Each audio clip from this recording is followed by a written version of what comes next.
ಚಿಗುರು ಚಿಣ್ಣರ ಕಲರವ. ನಗರದ ಪ್ರತಿಷ್ಠಿತ ವಿದ್ಯಾಸಂಸ್ಥೆಯಾದ ಎಂಆರ್ ಸಕ್ರೆ ಶಾಲೆ ಆವರಣದಲ್ಲಿ ಯೂತ್ ಫಾರ್ ಸೇವಾ ಹುಬ್ಬಳ್ಳಿ ಘಟಕ ಹಾಗೂ ಕೆಎಲ್ಇ ಶಿಕ್ಷಣ ಸಂಸ್ಥೆ ವತಿಯಿಂದ ರವಿವಾರ ನಡೆದ 2024-25ರ ಚಿಗುರು ಚಿಣ್ಣರ ಮೇಳ ಕಾರ್ಯಕ್ರಮ ಅತ್ಯಂತ ಯಶಸ್ವಿಯಾಗಿ ನಡೆಯಿತು.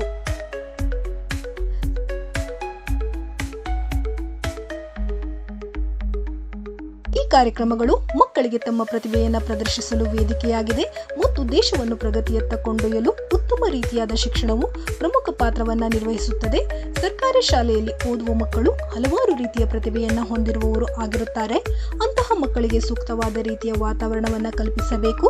ದೇಶವನ್ನು ಪ್ರಗತಿಯತ್ತ ಕೊಂಡೊಯ್ಯುವಲ್ಲಿ ಮಕ್ಕಳು ಪ್ರಮುಖ ಪಾತ್ರವನ್ನು ನಿರ್ವಹಿಸುತ್ತಾರೆ ಎಂದು ಈ ಕಾರ್ಯಕ್ರಮದಲ್ಲಿ ಮುಖ್ಯ ಅತಿಥಿಗಳಾಗಿ ಕೆಎಲ್ಇ ಯೂನಿವರ್ಸಿಟಿಯ ಉಪಕುಲಪತಿಗಳು ಡಾಕ್ಟರ್ ಪ್ರಕಾಶ್ ತಿವಾರಿ ಸರ್ವರ್ ತಿಳಿಸಿದರು.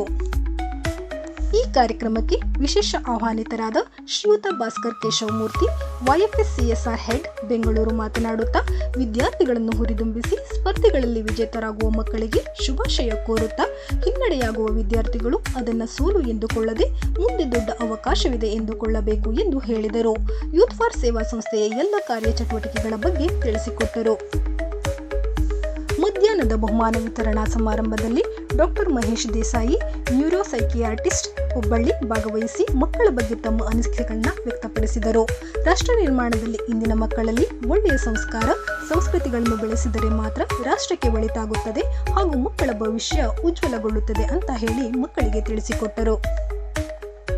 ವೈಎಫ್ಎಸ್ನ 8ನೇ ಚಿಗುರು ಕಾರ್ಯಕ್ರಮದಲ್ಲಿ ಹುಬ್ಬಳ್ಳಿ ಮತ್ತು ಧಾರವಾಡ ನಗರದ 50 ಶಾಲೆಗಳಿಂದ 1820 ಸರ್ಕಾರಿ ಶಾಲೆ ವಿದ್ಯಾರ್ಥಿಗಳು ಒಟ್ಟು 23 ಸ್ಪರ್ಧೆಗಳಲ್ಲಿ ಭಾಗವಹಿಸಿದ್ದರು. ಉದ್ಘಾಟನೆಯು ನಾಡಗೀತೆಯೊಂದಿಗೆ ಶುರುವಾಗಿ ಗೌರವಾನ್ವಿತ ಅತಿಥಿಗಳು ಭಾರತಾಂಬೆಗೆ ಮತ್ತು ಸ್ವಾಮಿ ವಿವೇಕಾನಂದರ ಭಾವಚಿತ್ರಗಳಿಗೆ ಪೂಜೆ ಮತ್ತು ಪುಷ್ಪಾರ್ಚನೆಯನ್ನು ನೆರವೇರಿಸಿದರು. ಪ್ರೊಫೆಸರ್ ಸಂದೀಪ್ ಬೂದಿಹಾಳ್ ಸ್ವಾಗತ ಮತ್ತು ಪರಿಚಯ ಭಾಷಣ ಮಾಡಿದರು. ಜ್ಯೋತಿ ಹೆಗಡೆ ನಿರೂಪಿಸಿದರು. ಡಾಕ್ಟರ್ ಸುನಿಲ್ ಗೋಖಲೆ ಕಾರ್ಯಕ್ರಮದ ವಂದನಾರ್ಪಣೆಯನ್ನು ನೆರವೇರಿಸಿದರು. ರಾಷ್ಟ್ರಗೀತೆಯೊಂದಿಗೆ ಕಾರ್ಯಕ್ರಮವನ್ನು ಮುಗಿಸಲಾಯಿತು.